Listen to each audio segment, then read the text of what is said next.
श्री कृष्ण कहते हैं कि जो हुआ अच्छे के लिए हुआ।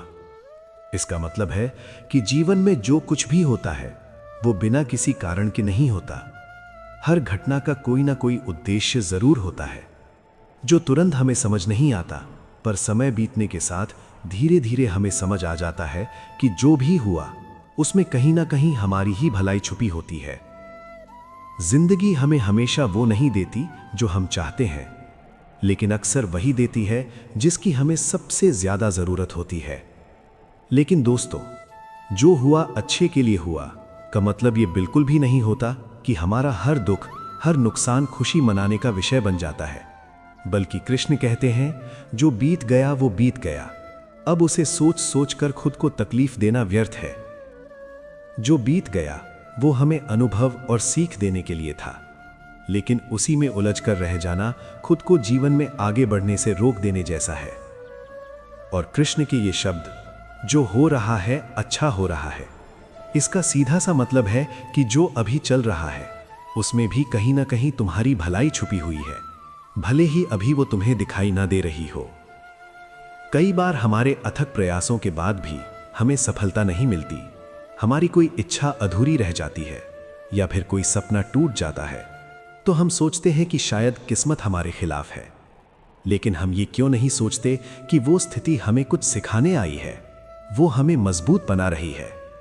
कभी कभी हार इसलिए मिलती है ताकि हम गलत रास्ते पर आगे बढ़ते न चले जाएं। दोस्तों, ये जीवन कभी भी हमारी इच्छा या हमारी सुविधा के हिसाब से नहीं चलता, लेकिन जीवन की विषम परिस्थितियां हमें आगे बढ़ने के लिए तैयार जरूर कर देती हैं। और जो होगा वो अच्छा होगा, इसका मतलब है कि भविष्य को लेकर हमें अपने मन में भय पैदा करने की जरूरत नहीं है। अक्सर हम आने वाले कल की चिंता में अपना आज बर्बाद कर देते हैं। जिस कल का भरोसा नहीं, उसके डर में अपना आज खो देना हमारी सबसे बड़ी गलती होती है। लेकिन अगर हम अपने मन में ये विश्वास रख लें कि जो भी होगा हमारे भले के लिए ही होगा, तो भविष्य का डर धीरे धीरे खत्म होने लगता है। तो कृष्ण कहते हैं कि चिंता सिर्फ उन्हें घेरती है जो अपने कर्मों के परिणाम से बंधे होते हैं। जब तुम्हारा ध्यान काम पर होता है तो मन शांत रहता है, और जब ध्यान परिणाम पर होता है तो मन बेचैन हो जाता है। इसका सीधा सा मतलब है कि जब हम किसी काम को करने से पहले ही उसके रिजल्ट की चिंता करने लगते हैं, तभी मन में तनाव, बेचैनी और डर जन्म लेते हैं। जैसे कोई छात्र अगर पढ़ाई सिर्फ नंबरों के लिए करेगा तो उसका मन हमेशा दबाव में रहेगा। लेकिन वही छात्र अगर सीखने के लिए पढ़े, पूरी ईमानदारी से मेहनत करे और परिणाम ईश्वर पर छोड़ दे, तो उसका मन शांत रहेगा और उसका प्रदर्शन भी बेहतर हो जाएगा। दोस्तों, अगर आप भी श्री कृष्ण की इन बातों पर विश्वास रखते हैं तो कमेंट में जय श्री राधे कृष्ण जरूर लिखें। जब हम जो हुआ अच्छे के लिए हुआ, जो हो रहा है अच्छे के लिए हो रहा है, और जो होगा वो भी अच्छे के लिए होगा, इस बात को जब दिल से स्वीकार कर लेते हैं, तब जीवन का आधा बोझ अपने आप हल्का हो जाता है। जरा सोच कर देखो, जब कोई रिश्ता टूटता है, जब कोई नौकरी छूट जाती है, या जब कोई सपना अधूरा रह जाता है, उस पल हमें लगता है कि सब खत्म हो गया। लेकिन समय के साथ हमें एहसास होता है कि जो रास्ता बंद हुआ था वो हमें किसी बेहतर रास्ते की ओर मोड़ रहा था। कभी कभी बंद दरवाजे हमें उस दरवाजे तक ले जाते हैं जो सच में हमारे लिए खुला होता है। एक कहानी सुनिए। एक व्यक्ति की अचानक किसी वजह से नौकरी चली गई। उसे लगा कि जीवन खत्म हो गया। कई दिनों तक वो निराशा में डूबा रहा, लेकिन उसी खाली समय में उसने अपने शौक पर ध्यान देना शुरू किया। उसने अपना खुद का छोटा सा काम शुरू किया। धीरे धीरे वही काम उसकी पहचान बन गया। आज वो सिर्फ खुद सफल नहीं है, बल्कि दूसरों को भी रोजगार दे रहा है। अगर उस दिन उसकी नौकरी नहीं जाती तो शायद वो अपनी असली क्षमता को कभी पहचान ही नहीं पाता। कृष्ण कहते हैं, जीवन में हर घटना, चाहे सुख हो या दुख, एक संदेश लेकर आती है। जहां दुख हमें धैर्य सिखाता है, वहीं सुख हमें आभार सिखाता है। दुख चरित्र बनाता है और सुख कृतज्ञता सिखाता है। हर घटना, चाहे वो दुख की हो या सुख की, एक कारण से आती है। हमारे बस में ये तय करना नहीं होता कि जीवन में क्या क्या होगा, लेकिन हमारे बस में ये जरूर होता है कि हम उन घटनाओं को कैसे देखते हैं। इसीलिए श्री कृष्ण कहते हैं कि दृष्टिकोण बदलो तो परिस्थिति भी बदल जाएगी। एक छोटी कहानी सुनो। एक किसान था, उसके पास एक घोड़ा था। एक दिन वो घोड़ा भाग गया। गांव वाले आए और बोले, बहुत बुरा हुआ। किसान ने बस इतना कहा, शायद ये अच्छा ही हुआ होगा।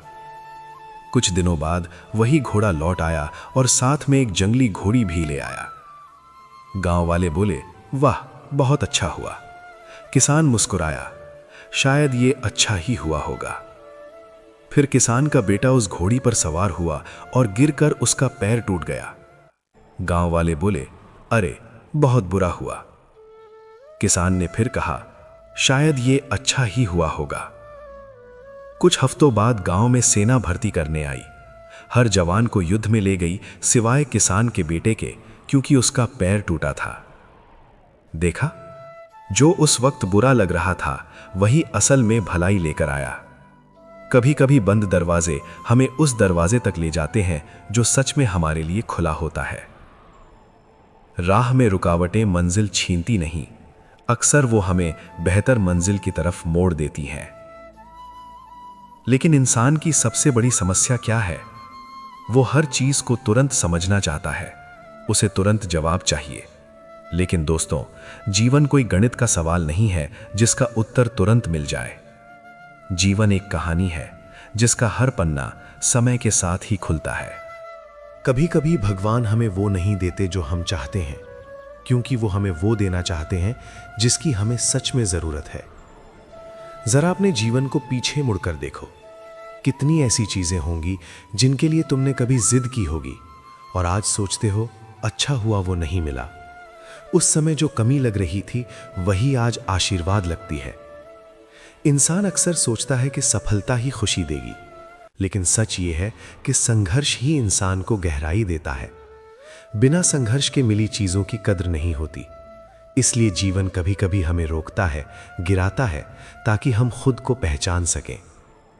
एक और बात, जीवन में हर देरी भी हर बार असफलता नहीं होती।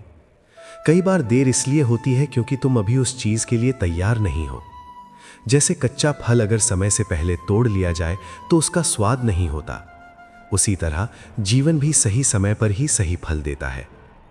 श्री कृष्ण का संदेश हमें धैर्य सिखाता है। वो कहते हैं, समय पर भरोसा रखो।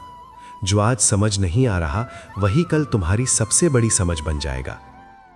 हमारी असली परेशानी ये नहीं कि जीवन कठिन है, बल्कि हमारी असली समस्या तो ये है कि हम जीवन को अपनी उम्मीदों के हिसाब से चलाना चाहते हैं। जब चीजें हमारी योजना के अनुसार नहीं होती तब हम टूट जाते हैं।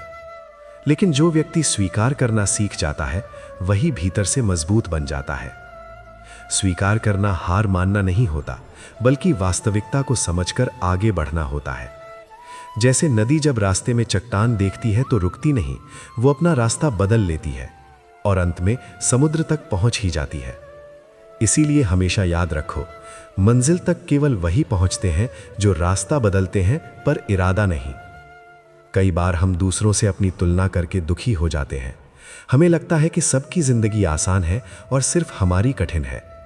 लेकिन हर व्यक्ति अपनी अलग यात्रा पर है। यहाँ हर किसी की कहानी बाहर से सुंदर दिखती है, लेकिन उसके अंदर कितने संघर्ष हैं ये दूसरा कोई नहीं जानता। श्री कृष्ण हमें सिखाते हैं, अपनी यात्रा पर ध्यान दो, दूसरों की गति पर नहीं। तुम देर से नहीं चल रहे, तुम अपने समय पर चल रहे हो। जब हम तुलना छोड़ देते हैं तब मन शांत होने लगता है, क्योंकि तब हम समझते हैं कि जीवन कोई प्रतियोगिता नहीं बल्कि अनुभव है। और याद रखो, जो तुम्हारे पास है वही किसी और का सपना है। इसलिए जो नहीं मिला उसके दुख में जो मिला है उसकी खुशी मत खो दो। कभी कभी जीवन हमें अकेला कर देता है। लोग दूर हो जाते हैं, परिस्थितियां बदल जाती हैं। उस समय लगता है कि सब छिन गया, लेकिन सच ये है कि वही समय हमें खुद से मिलाने आता है।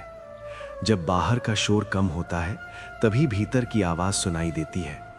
इसीलिए बाहर की परिस्थितियों से ज्यादा भीतर की स्थिति को संभालना हमारे लिए ज्यादा जरूरी होता है। अगर मन शांत है तो कठिन परिस्थिति भी आसान लगती है, और अगर मन अशांत है तो सबसे अच्छी परिस्थिति भी बोझ लगती है। इसलिए कृष्ण बार बार कहते हैं, अपने मन को साधो, क्योंकि जीवन बाहर नहीं बल्कि भीतर जिया जाता है। जब तुम विश्वास के साथ आगे बढ़ते हो तो भीतर का डर धीरे धीरे खत्म हो जाता है, क्योंकि विश्वास अंधकार में जलता हुआ दीपक है। विश्वास वही ताकत है जो अनदेखे रास्तों पर भी चलना सिखाती है। याद रखो, जीवन तुम्हारे खिलाफ नहीं है, जीवन तुम्हें तैयार कर रहा है। हर ठोकर तुम्हें गिराने नहीं, संभालने आई है। हर अंत एक नई शुरुआत का संकेत है। इसलिए जब भी जीवन में कुछ तुम्हारी इच्छा के अनुसार न हो तो खुद से सिर्फ इतना कहना, शायद इसमें भी मेरी ही कोई भलाई छुपी है। धीरे धीरे तुम देखोगे कि शिकायतें कम होने लगेंगी और विश्वास बढ़ने लगेगा। और जिस दिन तुम्हारा विश्वास तुम्हारे डर से बड़ा हो जाएगा, उसी दिन जीवन हल्का लगने लगेगा। क्योंकि अंत में जो हुआ अच्छे के लिए हुआ, जो हो रहा है अच्छे के लिए हो रहा है, और जो होगा वह भी अच्छे के लिए ही होगा। और जब ये विश्वास दिल में बस जाता है, तब इंसान परिस्थितियों से नहीं डरता, बल्कि हर परिस्थिति को मुस्कुराकर स्वीकार करता है।